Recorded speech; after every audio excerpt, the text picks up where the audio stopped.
Ce ministère a porté parmi les plus grandes réussites de la dernière décennie et je veux évidemment saluer l'action de Bruno Le Maire. Tu es resté 7 ans à Bercy.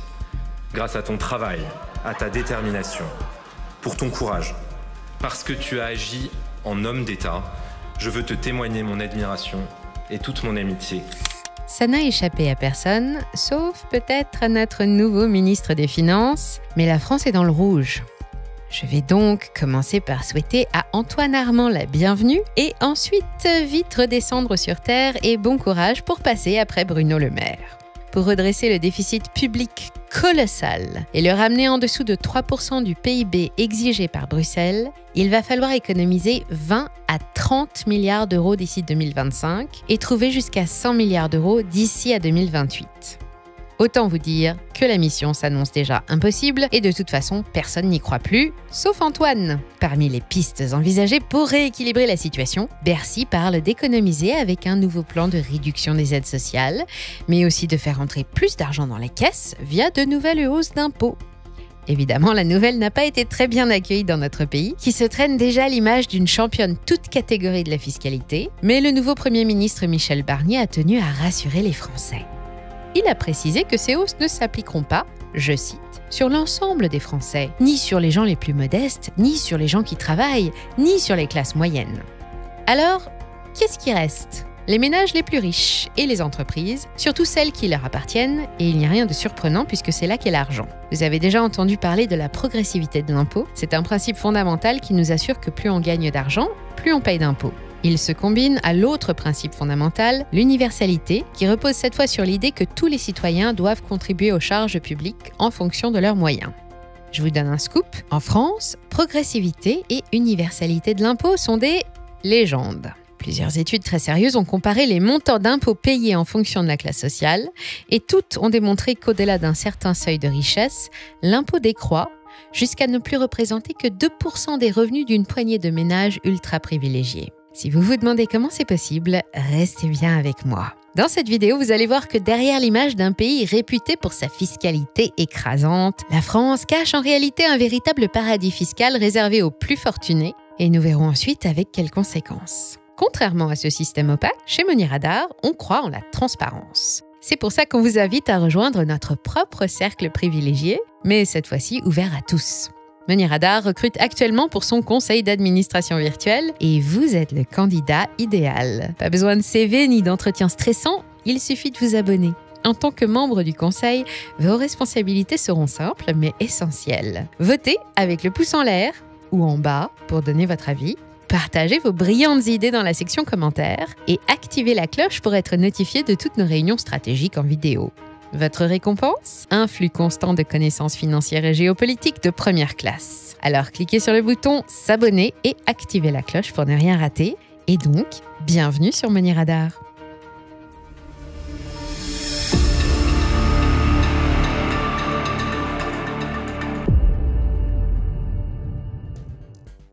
Selon la Banque de France, en 2023, les Français seraient à la tête d'un patrimoine total de 14 000 milliards et 41 millions d'euros. C'est énorme, c'est l'équivalent du PIB de la Chine en 2021.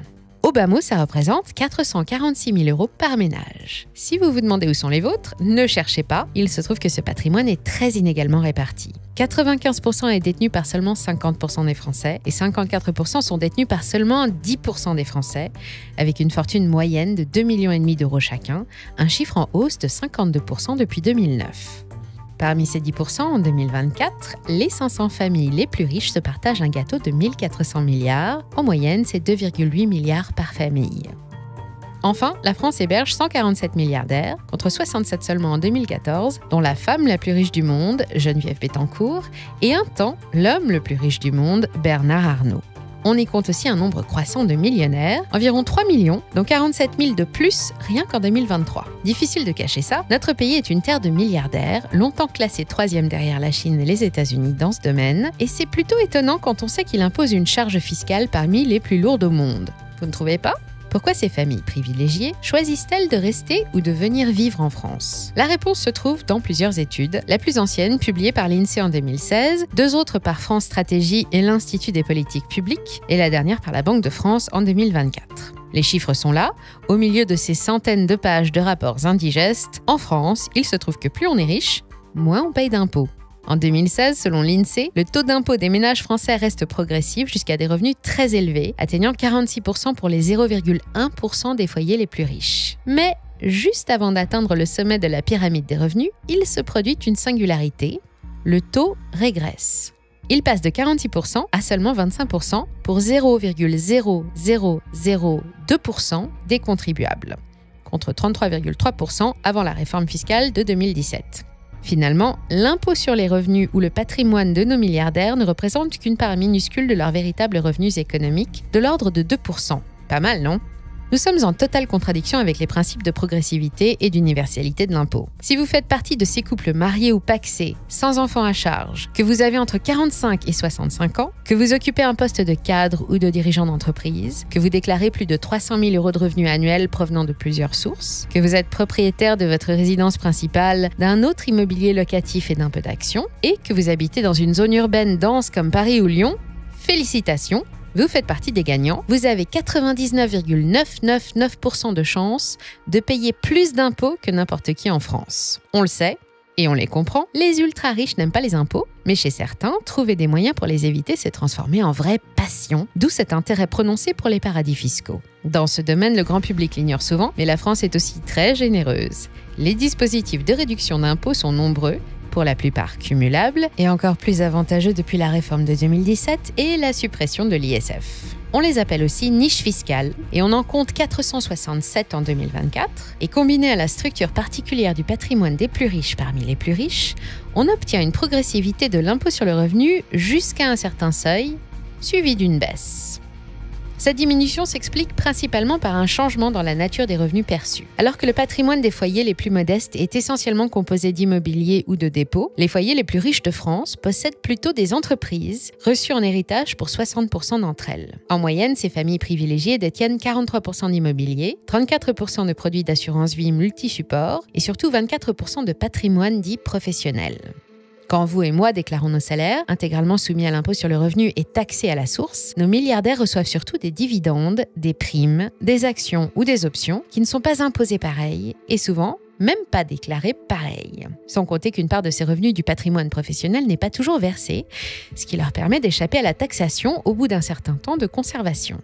Les revenus de nos milliardaires sont donc essentiellement soumis à l'impôt sur les sociétés, au taux de 25% au lieu des 46% réservés aux autres classes supérieures, celles qui ne détiennent pas de patrimoine professionnel.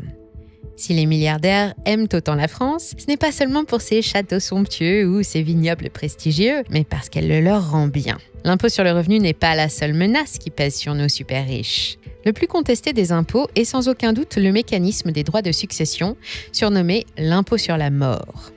Il est mal perçu par les Français qui voient en lui un frein à la transmission de patrimoine, en particulier pour les classes moyennes et les petites entreprises, et le sentiment négatif général d'injustice est renforcé par l'existence de stratégies d'optimisation fiscale accessibles aux plus riches. La planification à long terme, avec donation tous les 15 ans de biens dont la propriété a été démembrée, l'ouverture de contrats d'assurance vie et la création de sociétés immobilières ou non en France ou ailleurs, permettent d'alléger considérablement la facture. Évidemment, ces stratégies sont mises en place par des cabinets d'avocats spécialisés et ne sont accessibles qu'aux très gros patrimoines et aux très hauts revenus. Parmi les autres outils, la loi Dutreil permet de transmettre une entreprise à ses héritiers en écartant 75% de sa valeur ou celle des titres transmis du calcul des droits de donation ou de succession. Autrement dit, quand vous devez transmettre une société valorisée à 10 millions d'euros à un héritier, les droits à payer seront calculés sur la base de 2,5 millions, de quoi convaincre n'importe qui de garder le patrimoine professionnel au sein de la famille. En échange d'un pareil cadeau, l'héritier doit s'engager à garder ses titres pendant 6 ans et exercer une fonction de direction dans l'entreprise familiale pendant au moins 3 ans. En général, ça ne pose pas de problème particulier. L'ennui, c'est que les observateurs alertent depuis déjà longtemps sur la constitution progressive d'une société d'héritiers déséquilibrée en France, avec d'un côté une caste dynastique et de l'autre, un peuple qui se tue à la tâche sans jamais s'enrichir. Et soyons honnêtes, on s'en rapproche de plus en plus. En 2017, avec la réforme fiscale Macron et le remplacement de l'ISF par l'IFI, la fortune elle-même est devenue une niche. Durant sa dernière année d'existence, l'ISF a touché 358 000 foyers et il a rapporté 5,1 milliards d'euros. Son successeur, l'IFI, a touché seulement 139 000 foyers qui ont contribué au budget de l'État à hauteur de 2,1 milliards d'euros. Autre cadeau dont j'ai déjà parlé, l'impôt sur les sociétés, qui frappe le plus les très hauts revenus, est passé de 33% à 25% en 2022 pour un manque à gagner de 11 milliards d'euros pendant le premier quinquennat. Quant au PFU, le prélèvement forfaitaire unique, la fameuse flat tax, il a fait baisser les recettes fiscales de 1,8 milliard d'euros par an depuis son entrée en application. Avant, les revenus des valeurs mobilières et placements financiers étaient soumis au barème progressif de l'impôt sur le revenu après un abattement de 40%.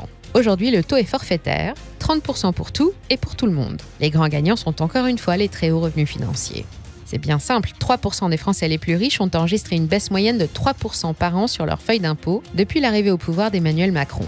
Ça doit être pour ça qu'Antoine Armand félicite aussi chaudement Bruno Le Maire. Je vous ai parlé des mécanismes d'évitement les plus utilisés et parmi les quelques centaines encore disponibles, il y en a encore quelques-uns qui valent le détour. D'abord, la culture. Si nos milliardaires sont aussi friands d'œuvres d'art, c'est qu'ils ont été élevés avec l'amour du bon goût et qu'ils sont sensibles aux trésors culturels dont ils se sentent les gardiens éclairés, mais aussi parce que c'est un bon moyen d'économiser sur la facture fiscale.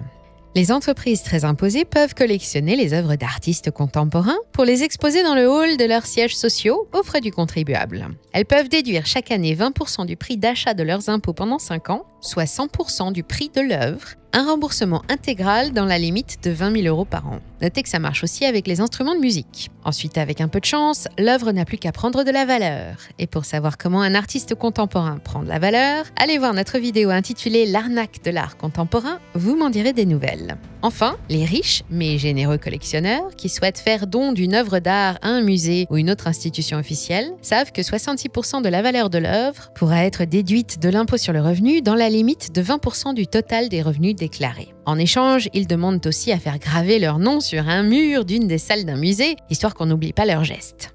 La philanthropie est au cœur des hautes sphères dynastiques. Les fondations caritatives familiales sont un autre bon moyen de faire baisser les impôts tout en gardant un œil sur l'argent. L'argent transféré dans une fondation d'intérêt général, même si cette fondation porte le même nom que vous permet d'obtenir une réduction de l'impôt sur le revenu de 66 à 75% du montant du don dans la limite de 20% du revenu imposable, mais avec la possibilité de reporter le solde pendant 5 ans. Enfin, que penser du contrat de transport mis en place par l'ECPI, l'Association française des professionnels du yachting en accord avec Bercy, qui permet d'exonérer de TVA et de taxes sur les carburants la location d'un yacht au départ de France, du moment que le voyage comporte une escale à l'étranger. Sur une semaine de location d'un bateau de taille moyenne, il est possible de réaliser jusqu'à 25 000 euros d'économie. Ça tombe bien, c'est le prix d'une Breitling. Tous ces dispositifs sont évidemment parfaitement légaux. Je ne vous parle même pas des montages complexes avec sociétés écran offshore et prête-nom. En général, ces méthodes un peu plus borderline finissent par faire parler d'elles tôt ou tard. Si ça vous intéresse, je vous mets en lien dans le descriptif vers une autre vidéo consacrée à Patrick Drahi, qui est devenu le spécialiste de la discipline. Mais même légal, le montant total de la facture des niches fiscales est terriblement difficile à évaluer. La Cour des comptes, dans son rapport sur l'exécution du budget de 2024, l'a cependant estimé à au moins 81,2 milliards d'euros rien que pour cette année. C'est à ces niches que vont devoir s'attaquer le nouveau Premier ministre et son ministre de l'économie. Alors que la France vit sous la menace d'une amende et d'une mise sous tutelle de ses comptes à la sauce grecque par l'Union européenne, les jours des niches fiscales sont comptés. Enfin, ça, c'est le discours. On attend avec impatience la prochaine loi de finances et on sera vite fixé sur la volonté réelle du nouveau gouvernement de courir après les évadés fiscaux, même si ça ne l'empêchera probablement pas de continuer à harceler les pauvres. La France a-t-elle vraiment envie d'entamer un bras de fer avec ses ultra-riches pour les obliger à payer leur part, quitte à les faire fuir? Ou bien allons-nous vers une vraie réforme fiscale, capable de rétablir la progressivité et l'universalité de l'impôt? Le suspense est à son comble, mais nous n'aurons pas longtemps à attendre. Le projet de loi de finances 2025 est déjà en retard de 2 semaines à l'heure où je vous parle. C'est donc le dossier numéro 1 sur le bureau d'Antoine Armand. Comptez sur nous pour suivre le spectacle qui va se dérouler ensuite à l'Assemblée nationale et je vous prédis déjà le retour de l'incontournable 49.3. Mais contrairement au gouvernement, pas de ça chez nous. Chez Money Radar, on croit en l'échange d'idées et au débat ouvert. C'est pourquoi nous vous invitons à rejoindre notre communauté où chaque voix compte. Pour en devenir un membre à part entière, c'est simple. Abonnez-vous à la chaîne, activez la cloche pour ne manquer aucune vidéo, partagez vos opinions dans les commentaires, promis, on ne les censure pas. Merci à toutes et à tous pour votre fidélité, prenez soin de vous et je vous dis à très vite sur Money Radar.